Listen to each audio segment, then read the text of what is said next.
Hello guys, welcome back to Ravi creative junction. EPFO करोड़ों EPFO कर्मचारियों के लिए आई है एक अच्छी खबर। पूरी जानकारी क्या है मैं बताने वाला हूं, लेकिन इससे पहले अगर आप मेरे चैनल पर पहली बार हैं, अब तक अपने मेरे चैनल को सब्सक्राइब नहीं किया है तो प्लीज चैनल को सब्सक्राइब कीजिए और बेल आइकन प्रेस करना, ताकि जो भी ऐसे लेटेस्ट अपडेट हो सबसे पहले नोटिफिकेशन आपको वीडियो को बिना देर के शुरू करते हुए। और आपको बता दें कि कर्मचारी भविष्य निधि संगठन ईपीएफओ के तहत से काम करने वाले कर्मचारी के लिए एक अहम खबर सामने आई है और सरकार जल्द ही ईपीएफओ की वेज लिमिट को बढ़ाने पर विचार कर रही है, जिससे लाखों कर्मचारी और नियोक्ताओं पर इसका असर पड़ेगा। वर्तमान में ईपीएफओ में योगदान करने के लिए वेज लिमिट 15,000 रुपया तय की गई है, लेकिन अब इसे बढ़ाकर 21,000 रुपया करने की संभावना जताई जा रही है। अगर यह बदलाव लागू होता है तो कर्मचारी को इससे अतिरिक्त लाभ मिलेगा। आपको बता दें कि ये सबसे बड़ा लेटेस्ट अपडेट पीएफ की तरफ से। आपको पता था कि ईपीएफ और ईपीएस के नियम में होगा और बदलाव। कर्मचारी भविष्य निधि ईपीएफ और कर्मचारी पेंशन योजना ईपीएस से जुड़ी जो मौजूदा व्यवस्था है, उसके साथ कर्मचारी और नियोक्ताओं को बेसिक सैलरी का 12% ईपीएफ में योगदान करना होता है। इस 12% में से एक हिस्सा ईपीएस में जाता है।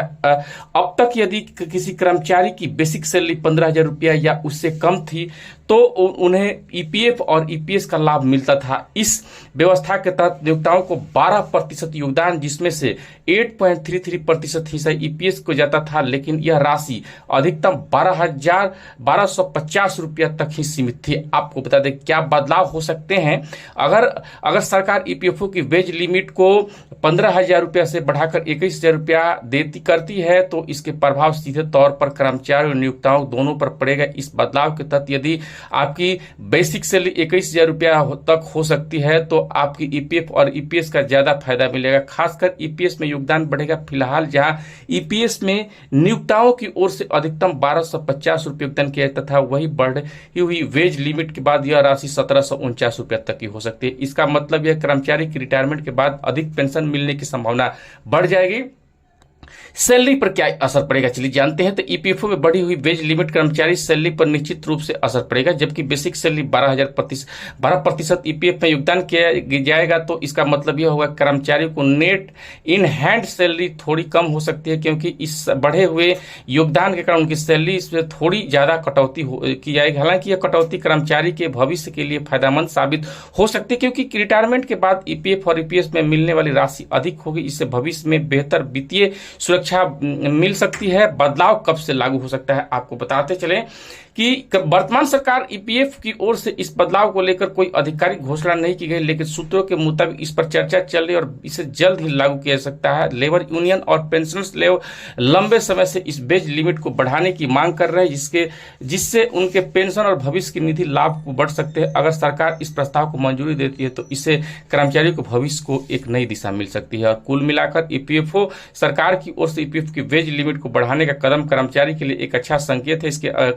कर्मचारियों को उनके रिटायरमेंट के समय अधिक पेंशन मिल सकती है और भविष्य में उनकी वित्तीय स्थिति मजबूत हो सकती है। हालांकि इस बदलाव के कारण कर्मचारी की सैलरी में थोड़ी कमी हो सकती है, लेकिन एक दीर्घकालिक फायदा होगा। अब सभी को नजर सरकार द्वारा इस पर जल्द ही दिए जाने वाले फैसले पर है और उम्मीद की जा रही है कि यह बदलाव जल्द ही पूरा होगा। तो हम आपको बताते चलें कि सरकार ने जो है वेज लिमिट को जो है बढ़ा दिया है। और आपको बता दें कि बढ़ाने की जो है अभी जो सरकार की तरफ से निश्चित तौर पर जो है अभी लड़ाई चल रही है पेंशनर्स की तरफ से, और जो है आपको जो जो इनकी यूनियन है, ट्रेड यूनियन है, उनके तरफ से जो है काफी दिनों से जो है इस पर संघर्ष चल रहा है।